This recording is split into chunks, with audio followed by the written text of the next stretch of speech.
लगी छै संपूर्ण मिथिलावासी के अहाँ सब हमर चैनल के सब्सक्राइब करब, लाइक करब, शेयर करब आ कमेंट जरूर करब। आइ हम अहाँ सबके एकटा भोला बाबा के नचारी सुनाबे जा रहल छी। बाबा सजल नयन सा ताकू एक बेर हमरा पर, आस करब हम ककरा पर ना। बाबा सजल नयन सा तकियौ एक बेर हमरा पर, आस करब हम ककरा पर ना।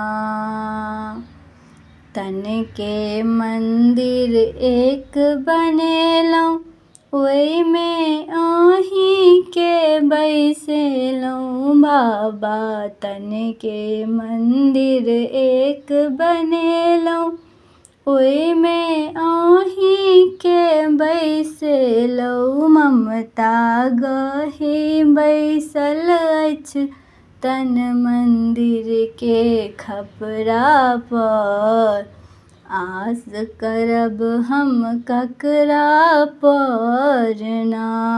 ममता गही बैसल अछि तन मंदिर के खपरा पर, आस करब हम ककरा पर ना।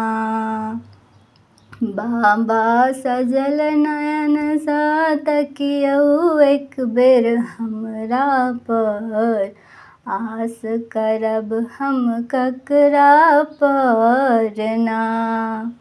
फाटल गुदरी के सीबै छी, अहाँ के आशा पर जीबै छी। फाटल गुदरी के सीबै छी, अहाँ के आशा पर जीबै छी। जिंदगी काटि रहल छी दोसर के असरा पर, आस करब हम ककरा पर ना। बाबा सजल नयन सा तकियौ एक बेर हमरा पर, आस करब हम ककरा पर ना। घर घर घुमलहुँ सौंसे गाम, कियो नहि देलक कनिको धान। घर घर घुमलहुँ सौंसे गाम, कियो नहि देलक कनिको धान। बाबा बाल बच्चा सब भूखे मरैया असरा पर, आस करब हम ककरा पर ना। बाबा सजल नयन सा तकियौ एक बेर हमरा पर, आस करब हम ककरा पर ना।